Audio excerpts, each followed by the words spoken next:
Okay, what if I told you there's a single principle that could unify everything? I mean, everything, from science and ethics all the way down to your daily life. Today, we're going to unpack the Islamic worldview.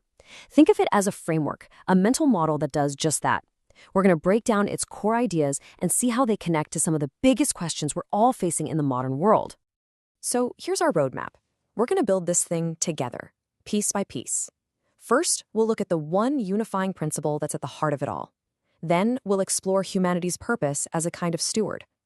From there, we'll check out the different pathways to knowledge, see how that knowledge is meant to serve society, and finally, we'll trace its journey from the Golden Age right up to today. It's a whole trip from belief to real-world action. Let's get into it. All right. First up, we have to start with the absolute cornerstone. Seriously, everything else we're about to talk about is built right on top of this one single powerful concept. And that concept is called Tawheed. Now, you'll often hear it translated as the oneness of God, but it's so much more than that. It's really a lens for seeing the world. Through this lens, nothing is separate or disconnected.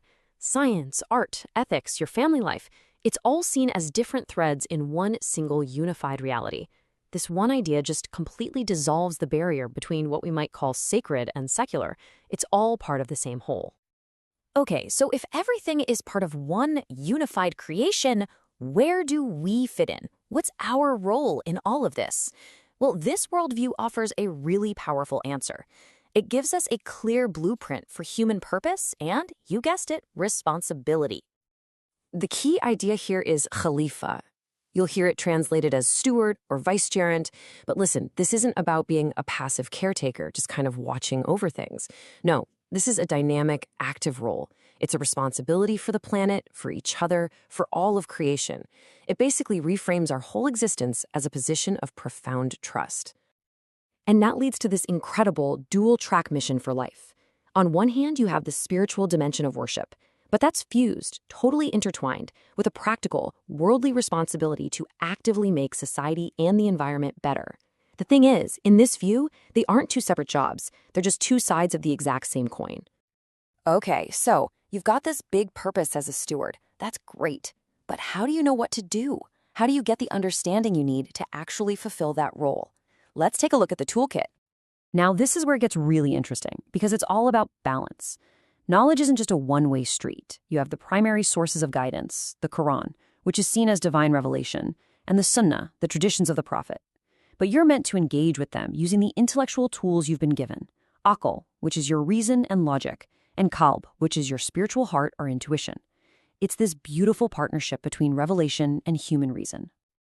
And get this, the process of knowing something isn't just a single event. It's seen as having layers.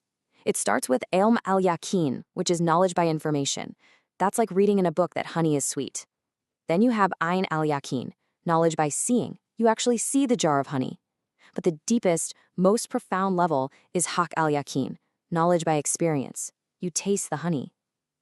The goal is always to move from just knowing a fact to truly internalizing it through your own lived experience. So, once you've acquired and really experienced this knowledge, what's it for? Is it just for you?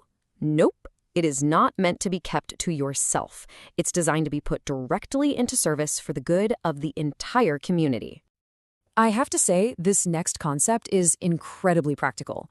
Knowledge is basically split into two types. You have Fard Ain, which is the central stuff every single individual has to know for themselves, the basics of faith and personal duties.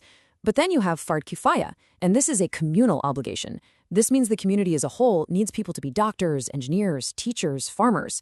And as long as a sufficient number of people step up and fill those roles, the duty is considered fulfilled for everyone. It's a brilliant system for making sure a community has everything it needs to thrive. The whole approach to education reflects this idea too. It's not just about talim, which is just teaching, transmitting information and skills.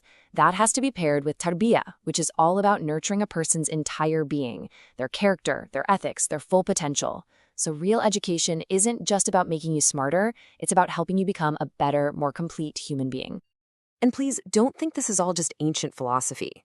This exact framework is being used right now to tackle some of our most urgent modern questions. How do we build societies that are truly just? In an age of climate crisis, what does it mean to be a steward?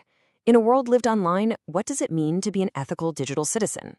These foundational principles provide a kind of moral compass to help navigate these super complex, very modern challenges. Okay, for our last piece, let's just pull the camera back a bit. We need to place this whole framework in its historical context to really see how it has evolved and why it's still so relevant today. These ideas have an incredible history. During the Islamic Golden Age, this very worldview was the engine behind world-changing advances in science, medicine, and philosophy. Then, later on, the colonial period forced some really complex conversations between traditional thought and new, modern ideas. And today, that work is still going on, with scholars and thinkers actively working to integrate these principles into our world, proving that this is a living, breathing, evolving tradition. So, after all of that, what's the big takeaway? If there's one thing to remember, it's that knowledge demands action. The goal is never just to memorize facts for a test. It's to acquire understanding that you can actually apply in your life. It's about connecting this big picture worldview to your daily choices and your social engagement. It's a call to be an active, critical, and thoughtful participant in the world around you. And that leaves us with one final question, really a question for you to reflect on. In our world today, a world that's totally interconnected by technology, that's facing huge global challenges like climate change, and is navigating incredibly complex social issues, what does it truly mean for each one of us to be a Khalifa, a steward on this earth? It's a huge question, and it's definitely one worth thinking about. Thanks for joining me.